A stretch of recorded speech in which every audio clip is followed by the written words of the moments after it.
Bismillahirrahmanirrahim. Teman-teman sekalian yang dimuliakan oleh Allah, kembali kita bertemu pada konten baca buku. Kali ini buku yang akan saya baca adalah buku yang ditulis oleh Syekh Abu Bakar Al-Jazairi yang berjudul Aqidatul Mu'min, Pemurnian Akidah, yang diterbitkan oleh Pustaka Amani Jakarta. Buku yang saya miliki ini cetakan pertama bulan September tahun 2001 Masehi. Dan ini bukunya, teman-teman.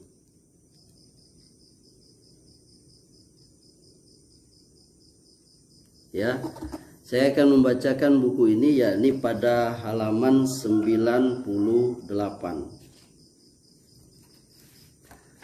Halaman 98 ini adalah berkaitan dengan bab pembahasan nama-nama Allah dan sifat-sifat zatnya.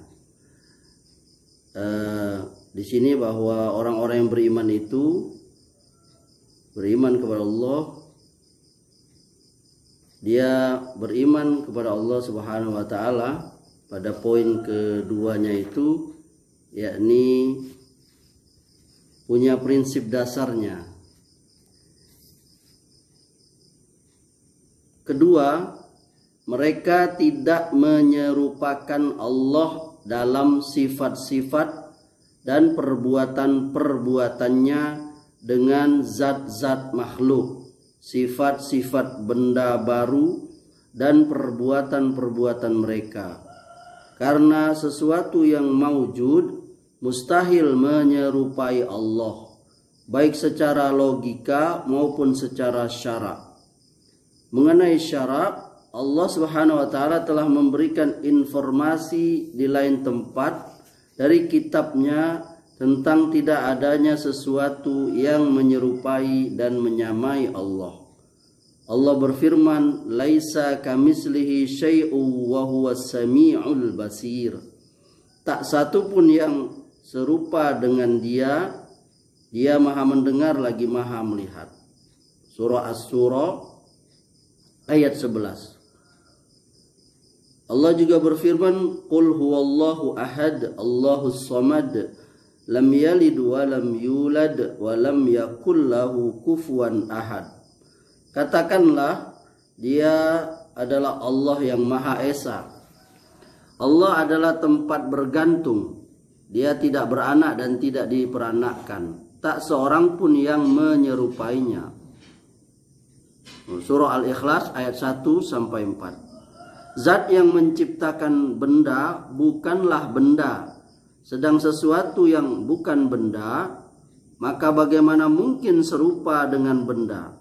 Dan apakah mungkin sesuatu yang bukan benda serupa dengan benda? Oleh karena itu, akal menetapkan mustahil apabila zat yang menciptakan serupa dengan sesuatu yang diciptakan. Orang-orang mukmin menyifatkan Tuhan mereka dengan segala sesuatu yang disifatkan oleh Allah kepada dirinya di dalam Al-Quran dan melalui sabda Rasulullah. Selamanya mereka tidak akan menjauh dari hal itu. Mereka mengatakan Allah mendengar dan melihat, mencintai dan membenci, menciptakan dengan kekuasaannya, bersemayam di atas arasnya, datang untuk memutuskan hukum, turun setiap malam ke langit dunia, dan berdialog dengan Musa. Hal ini terdapat beberapa hal. Pertama, Allah selalu menyifatkan dirinya dengan sifat-sifat tersebut. Demikian juga Rasulullah sallallahu alaihi wasallam. Rasulullah sallallahu alaihi wasallam adalah orang yang paling tahu mengenai Allah Subhanahu wa taala, dan beliau tidak mungkin memberi pengertian sempit dalam pemberian sifat kepadanya. Jika hal itu bukan hal yang jaiz dan disyariatkan, tentu Allah Subhanahu wa taala melarangnya di dalam Al-Qur'an, mengharamkannya melalui sabda Rasulullah sallallahu alaihi wasallam. Sebagaimana Allah Subhanahu wa taala mengharamkan mendustakannya dan membuat-buat dusta kepadanya. dan menyifatkannya dengan sesuatu yang terlepas dari semua sifat itu dan berbagai kekurangan yang menafikan kesempurnaan Tuhan, seperti Allah Subhanahu wa taala mempunyai teman, anak, sekutu dalam kerajaan atau penolong dalam kehinaan. Kedua, mereka menyifatkan dengan sifat-sifatnya yang telah disifatkan oleh Allah kepada dirinya dan yang telah disifatkan oleh Rasulullah SAW. Dengan yakin mereka mengetahui bahwa sifat-sifat itu adalah mahal apabila terdapat suatu sifat yang menyerupai sifat-sifat makhluk, karena antara yang menciptakan yakni al-khaliq dan yang diciptakan atau makhluk sangat berbeda. Apabila Allah menyifatkan dirinya bahwa dia mempunyai tangan dan orang mukmin juga menyifatkan demikian, hal itu bukan berarti bahwa tangan Allah menyerupai tangan manusia dan orang mukmin tergores di dalam hatinya bahwa keserupaan antara tangan khaliq dengan tangan makhluk tidak mungkin ada. Perbedaan antara tangan Allah dengan tangan manusia seperti perbedaan antara zat Allah dan zat manusia. Dengan demikian, keserupaan antara tangan Allah dan tangan manusia tidak mungkin ada. Dalam konteks semacam itu, orang-orang mukmin tidak menakwili sifat-sifat Allah, tidak mengubahnya dan tidak memutarbalikkannya karena takut dan menghindar untuk membuat keserupaan. Mereka tahu bahwa keserupaan antara sifat khaliq dan sifat makhluk adalah muhal, baik secara logika maupun secara syarak, dan tidak realistik dalam faktualitasnya. Mereka menganggap dan menilai suatu kebohongan dan kebatilan apabila seseorang menyerupakan khaliq dengan makhluk atau menyerupakan sifat-sifat Allah dengan sifat-sifat mereka. Misalnya dia mengatakan tangan Allah seperti tangan manusia, mata Allah seperti mata manusia, atau bersemayamnya Allah di atas arasy seperti bersemayamnya manusia di atas arasy. Semua contoh itu adalah batil dan tidak realistik dalam faktualitasnya.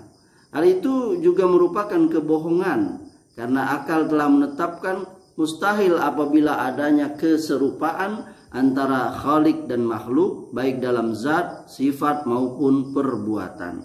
Ketiga, akal tidak mengubah ungkapan kata sifat bagi zat dan ungkapan kata sifat bagi zat yang lain bersamaan dengan tidak adanya kesamaan secara utuh dan sempurna antara dua sifat dan dua zat yang disifatkan kepada keduanya, seperti kata kepala.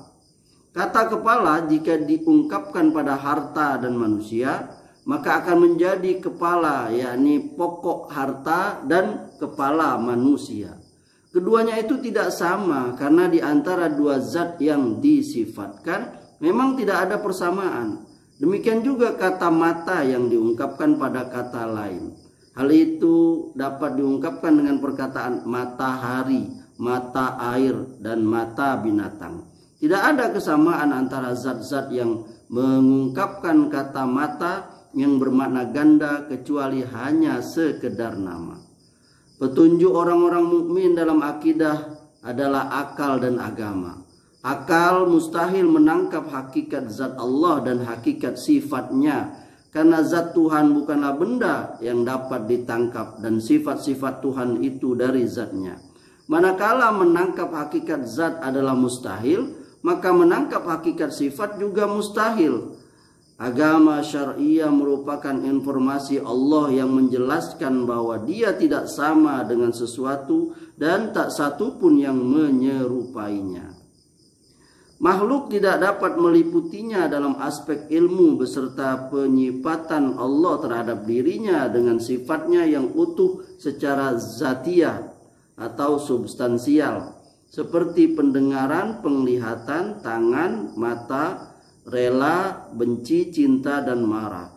Dan secara fi'liyah atau perbuatan seperti datang, turun, menciptakan dengan tangan, dalam kurung, kekuasaan bersemayam di atas aras dan lain sebagainya dari berupa sifat yang terdapat di dalam Al-Quran dan As-Sunnah.